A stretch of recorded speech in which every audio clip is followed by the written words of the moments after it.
Hey guys, welcome to Advanced Linux Systems Administration. My name is Paul Olushile. I graduated with a diploma degree in computer science and I'm currently working as a cybersecurity expert. I do Kali Linux penetration testing and I love teaching and I love freelancing. I have expertise in Unix and Linux administration and I have 4 years of experience in Unix and Linux administration and I have diverse set of certification and interest and experience. Here is our course overview. What we will learn: introduction. Take your first step towards installing CentOS 7 server.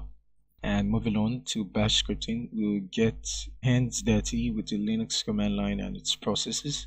And on Linux file system, we're going to be exploring the file system to check directory status and access modification time.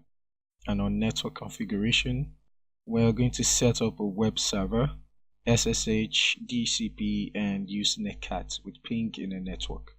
And on user and groups management, we're going to create, manage users and groups passwords securely. And on security, we're going to secure our server and configure SE Linux security enhanced Linux. Moving on, our prerequisite is a computer with Windows or Mac installed, available storage of 15 to 20 gig hard drive, and a RAM of 8 gig or 16 gig. For virtual machine download, VirtualBox download here, that's what we're going to be using to install our guest Linux distribution OS. Here's the link for the CentOS 7. You can check it out if you want, but I prefer you follow along with the course as we move on. You're going to be needing a high-speed internet connection